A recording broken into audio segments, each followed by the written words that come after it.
Ikiwa leo dunia inaungana kuadhimisha siku ya vijana duniani yenye lengo la kutambua na kushirikia juhudi za vijana katika masuala mbalimbali kama wadau wa jamii ya kimataifa na tegemeo la ujenzi wa taifa imara, wito ukitolewa kwa vijana kutumia vizuri ukuaji wa sayansi na teknolojia ili kuchangia kutimiza vyema malengo ya dira ya taifa ya mwaka 2050. Siku ya vijana duniani huadhimishwa kila mwaka ifikapo tarehe 12 Agosti, ambapo maadhimisho hayo hutoa fursa kwa serikali na taasisi nyingine za kuweka mwangalizo wa masuala ya vijana ulimwenguni. Tuungane moja kwa moja na studio namba 2 na mwanahabari wetu Francisco Nongolo aliyefanya mahojiano maalum na Geoffrey Malila ambaye yeye ni mchambuzi na mdau wa masuala ya kijamii. Alielezea kwa kina ni ipi nafasi ya vijana katika dira ya mwaka 2050. Asante kutoka studio nambari 1, karibu studio nambari 2 ambapo leo ni siku ya vijana, na hapa ndani studio kwenye kuangazia hilo tunatizama mchango wa vijana katika kutimiza au kufanikisha dira 2050, na studio nimemwalika hapa mdau wa masuala ya kijamii pia mchambuzi na kijana Geoffrey Malila. Karibu sana Geoffrey. Asante sana. Uko salama ndugu yangu? Habari za kwako? Njema. Dira 2050 imeorodhesha mambo mengi, lakini katika yote haya inawataja vijana humo ndani. Ipi nafasi ya vijana kwenye kuifanikisha dira? Dira ya maendeleo 2050 ni tuseme tu kwamba ni ya vijana, kwa sababu ndio rika ambalo litakaa sana, litaishi sana muda ambao dira itakuwa inatekelezwa. Na dira ina vipaumbele vyake ambavyo vingi vimewekwa mle, ukiviangalia kwa umakini zaidi vingi vinawagusa vijana, na ndio ambao haswa wataitumikia hiyo dira ya maendeleo kufikia 2050, kwa sababu kuna vijana ambao sasa ni watoto, kuna vijana ambao wapo kati pale ambao kufika 2050 wengine watakuwa wazee. Kwa hiyo dira wao wataiishi katika maisha yao na katika kuendesha masuala mbalimbali ya maisha yao. Ukijaribu kuangalia namna ambavyo imeonyesha vitu vipaumbele vyake, mchango wa kundi hili la vijana, kwa unavyowafuatilia hawa vijana nchini kwetu pia, unaona wakienda kulifanya hilo?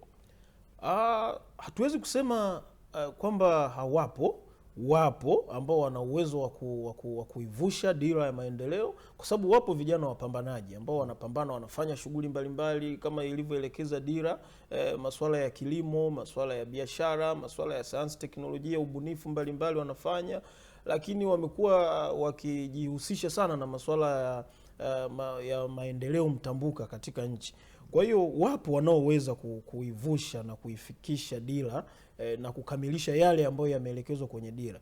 Lakini wapo ambao hawawezi kuivusha dira kama inavyotarajiwa kuwa, kwa sababu ya mambo yao wanayoyafanya. Wengi hawataki kushiriki katika shughuli mbalimbali za uzalishaji, lakini wapo ambao hawataki kujiingiza kwenye masuala mbalimbali ambayo yameelekezwa na serikali kupitia mfumo wa kisekta, kwamba kwenye elimu nini kifanyike, kwenye kilimo nini kifanyike, kwenye biashara nini kifanyike, na kwenye masuala ya sayansi na teknolojia kama nchi ambavyo imepanga kufanya kufikia mwaka 2050 nini kifanyike. Vijana wengine wapo ambao hawataki kuendana na hiyo mifumo ya serikali ambayo imeelekeza watu wafanye.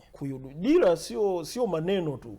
Dira imetolewa, lakini watu wanatakiwa waifuatilie kwa kufanya kazi, kuhakikisha vile vipaumbele, shabaha za dira zinafuatiliwa kiukamilifu, au watu wanaongea kama story. Maoni yako sasa kwa sekunde chache, kwa mamlaka, unafikiri nini hasa serikali inapaswa kukifanya kwa kundi hili la vijana ili liweze kuwa na faida hasa kwenye utekelezaji wa hii dira 2050? Leo ikiwa siku ya vijana duniani, manake tunajumuika kusherehekea siku kubwa sana duniani, vijana wote katika mataifa yaliyoendelea, yanayoendelea na mataifa maskini. Sisi tukiwa katika taifa ambalo linazidi kuendelea kwa kasi, tunatakiwa vijana wafanye kazi kwa bidii, lakini pia wajiepushe na masuala ambayo yanafifisha maendeleo ya taifa. kwa mfano masuala mbalimbali ambao unakuta vijana wanakaa sehemu wamejifungia sehemu wanafanya sherehe zao hizo za kuhamasisha masuala ya ndoa za jinsia moja, ushoga, watoto wa kiume, unakuta wapo mtu anafanya sherehe. Serikali kupitia ugatuzi wa madaraka ambayo imekasimisha kwa wananchi kupitia wenye vitu wa mitaa, wa vijiji, wajumbe, waeleze kama kuna watu wamechukua ukumbi, wanapochukua kibali, ijulikane kwamba wanataka kutumia kufanyia nini. Kwa sababu wanachukua wanaenda kufanya sherehe zao zile mbovu na watu wengine wanaona ni kawaida, wanaingia kwenye hayo maswala wakiona ni ya kawaida. Kumbe ni swala baya ambalo sasa hatuwezi kuwa na nchi ambao tunatarajia kufika 2050 tuwe na maendeleo mazuri while tuna vijana ambao wao wameamua kujikita kwenye maswala ambayo yanafifisha hata nguvu tu za kawaida za kufanya kazi. Kijana wa kiume kuwa na masuala ya kishoga, huwezi kufanya kazi na ukaleta maendeleo kwa taifa. Kijana wa kike kujiingiza kwenye masuala ya usagaji na mengine ambayo yanafifisha maendeleo, huwezi kufika kule. Kwa vijana wajiepushe sana na ulevi, wajiepushe na masuala hayo ya ushoga, wizi, kupenda rushwa, kupenda vitu ambavyo havina uhalali, ndio kunasababisha maendeleo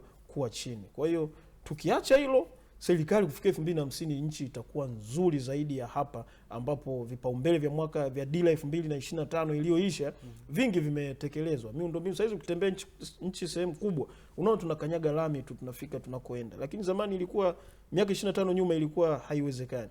Kwa serikali zilizopita kuanzia mwaka 2000 dira inapoanza mpaka hii iliyoisha, maana wamepambana kufanya kazi nzuri, lakini vijana wamehusika sana kuleta maendeleo.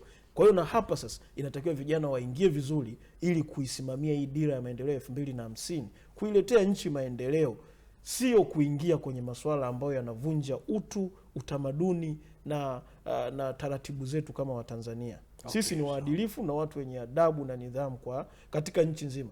Na umeambiwa kwamba dunia nzima kufikia 2050 inatarajiwa nchi yetu ya Tanzania itakuwa kwa Afrika iwe namba 1 katika uzalishaji wa chakula. Lakini kwa dunia nzima iwe angalau kati ya zile nchi 10 zinazozalisha chakula, basi na ya kwetu iwepo. Yes. Kwa hiyo ndio mpango huo. Nafikiri tukiwa na nguvu tutaweza kufika. Yes. Bwana, mimi nikushukuru sana Badila. Asante sana. Thank you very much. Asante mtazamaji kwa kuketi nami katika wakati huu ambapo nimezungumza na Geoffrey Malila, mdau huyu wa masuala ya kijamii, siku ya vijana leo, na kurejesha studio nambari 1 kuendelea na habari. Mimi ni Francis Korongoro. Mtazamaji wa Upendo TV habari, tupate mapumziko mafupi, kisha nitakaporejea tutaungana na Jilens Kawichu kwa habari za kimataifa. Mimi ni John Pazia.